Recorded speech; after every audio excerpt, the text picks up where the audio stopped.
las sabias para los sabios, para las diferentes formas de conocimiento, para las diferentes formas de saber, para las diferentes formas de concebir el mundo, el ser humano, la salud, la enfermedad y las relaciones sociales.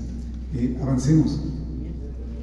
En este sentido, uno de los problemas con el que nos encontramos en la universidad cuando vamos al CES, que es la institución rectora de la Universidad de la Educación Superior, o cuando vamos a un primer problema, que existe un racismo, ¿no es cierto? Hay un racismo estructural, es decir, vamos a la CNCID y le decimos vamos a crear una carrera sobre saberes ancestrales y nos dicen ¿por qué sobre saberes ancestrales?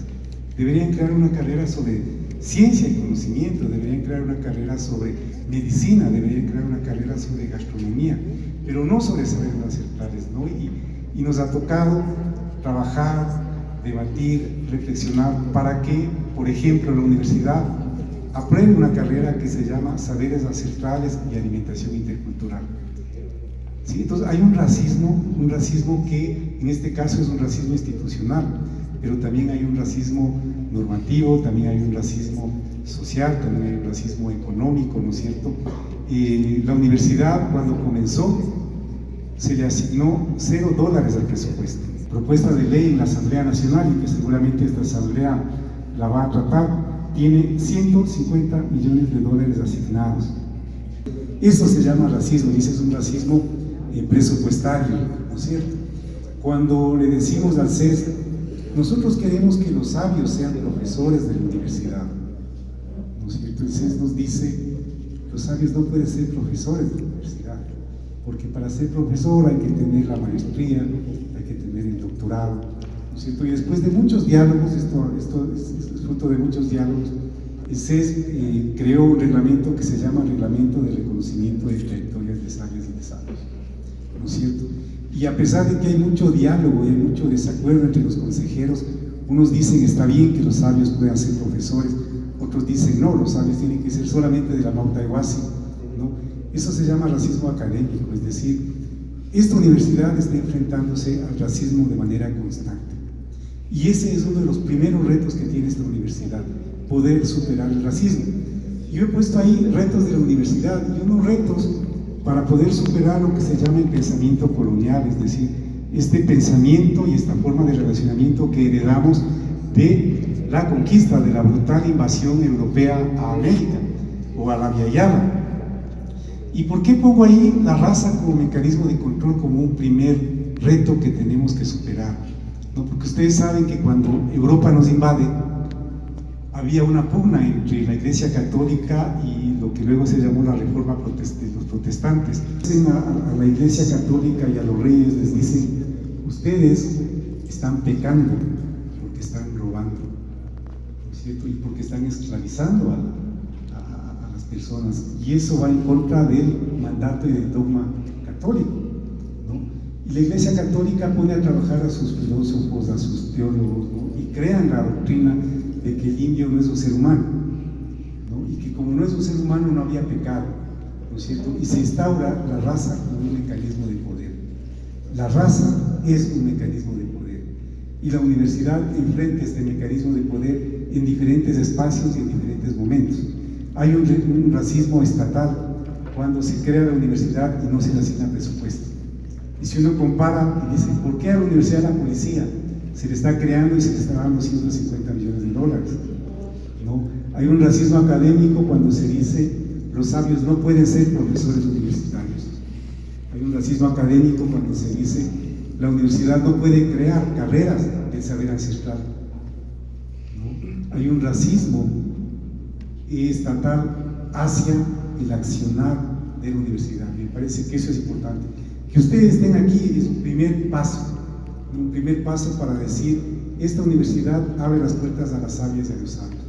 Y esperamos que en adelante las sabias y los sabios puedan tener un espacio, no solo en esta universidad, sino en cualquier universidad del país. Entonces, más adelante el CES nos va a compartir lo que es el reglamento de reconocimiento de trayectorias de sabias y de sabios, ¿no es cierto?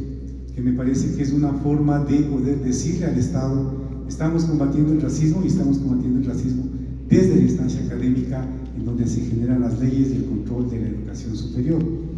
Pero no nos quedamos ahí. Bueno, y ahí tenemos algunos problemas que queremos luego debatir con ustedes.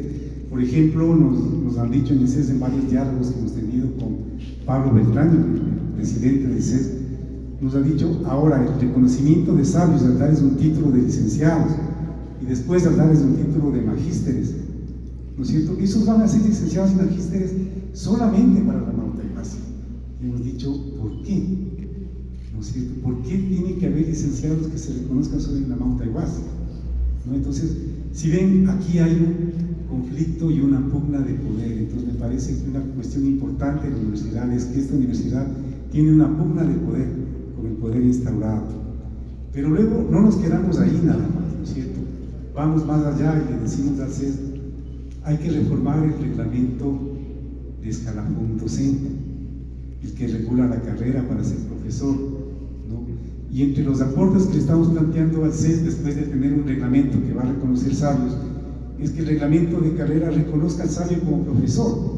El escalafón reconoce 3 tipos de profesores, ¿no es cierto? Un profesor titular, un profesor ocasional, que es un contratado, y un profesor invitado, ¿no? Y dice del invitado que es el profesor que, sin tener títulos, tiene una experiencia reconocida a la ciencia o a la sociedad, y que él puede ser un profesor invitado. Lo que nosotros le estamos planteando al CES es que se incorpore una categoría más: profesor sabio, ¿no? Y el profesor sabio es el profesor que tiene los conocimientos que ustedes van a compartir con nosotros y que deben ser reconocidos para que pueda ser parte de la planta docente de cualquier universidad del país. Me parece que esa es la única manera en la que vamos a poder hacer interculturalidad, ¿no es cierto? Entonces, un reto nuestro es cómo logramos superar la raza como un mecanismo de poder. Y vemos que la raza, el racismo, sigue siendo un mecanismo de poder, porque sigue subsumiendo y sigue dejando sin derecho a una gran parte de la población ecuatoriana. Trajo, cuando nos invadió, es de inferiorizarnos, es de hacernos creer que somos inferiores, que no somos capaces, ¿no es cierto? Y eso me parece que es un tema importante, es decir, cómo la universidad supera esta tendencia a pensar que el ser humano es inferior, los pueblos indígenas son inferiores, el pueblo afroecuatoriano es inferior, el pueblo mestizo es inferior, ¿no es cierto? Y esto nos confronta con los métodos. Y los métodos deben apuntar a elevar la autoestima de las personas, ¿no? Y ese es un debate que tenemos al interior de la universidad, y es un debate que estamos trabajando en las aulas del cotidiano, es decir, cómo nuestra propuesta metodológica se basa en la autoestima de las personas, no en inferiorizar a las personas. Y si ustedes se ponen a ver, el sistema educativo está pensado desde la inferiorización del individuo, en una constante competencia, es decir, yo entro a competir y si saco buena nota, paso, si saco mala nota, me quedo excluido, ¿no? Hay una lógica de inferiorización en el sistema y en el modelo educativo, y ese es uno de los retos que tenemos, cómo superamos la inferiorización, ¿no es cierto? Incluso se nos ha hecho pensar que calidad educativa es la inferiorización, es decir, calidad es el que más graduados tiene, calidad es el que más artículos produce, calidad es el que más patentes tiene, calidad es el que más carreras tiene, calidad es el que más títulos tiene, ¿no es cierto? Pensando siempre en que hay unos individuos que pueden estar arriba y hay otros individuos que pueden estar abajo. El método, la didáctica que utilicemos está reafirmando el sistema, y nuestro rol es plantear cómo trabajamos en la autoestima de las personas, de los estudiantes.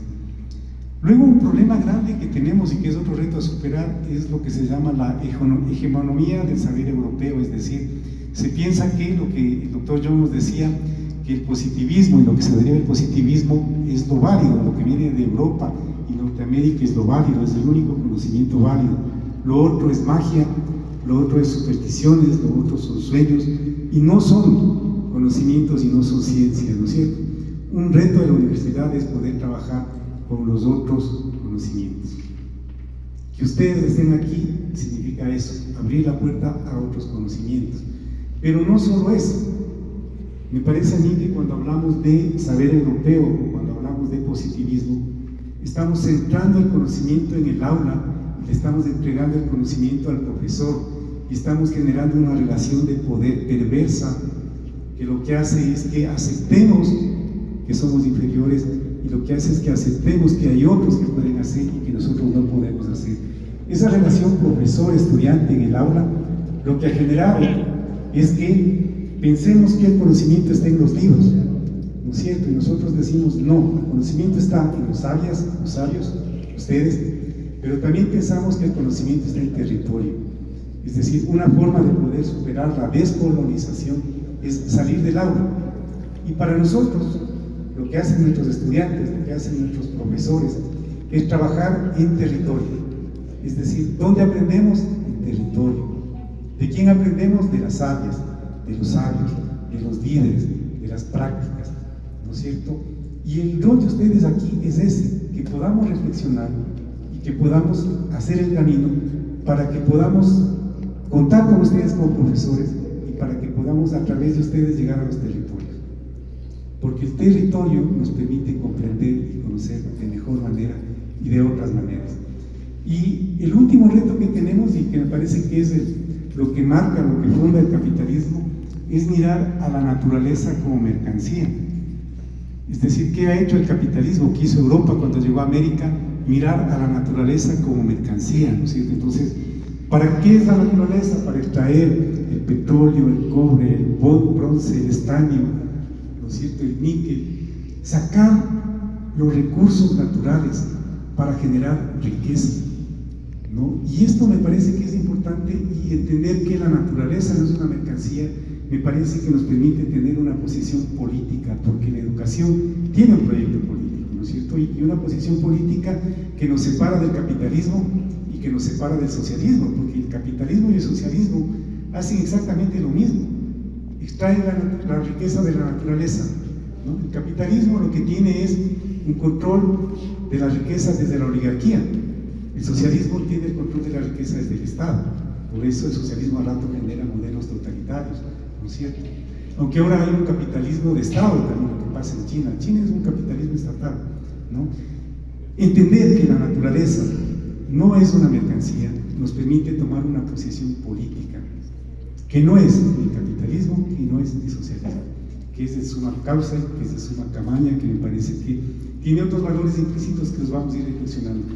Estos son los retos que tenemos, estamos con el tiempo, y lo que estamos haciendo ahora es, primero, tratar de romper este racismo académico que existe, ¿no es cierto? Segundo, tratar de romper este racismo epistémico que existe, es decir, hay otros saberes y con ustedes vamos a trabajar otros saberes y otros conocimientos. Y tercero, poder plantear el territorio como un espacio de aprendizaje. Es decir, yo no me imagino a una sabia o a un sabio fuera de ese territorio. Ustedes son, y el poder que tienen y el conocimiento que tienen es porque están en el territorio.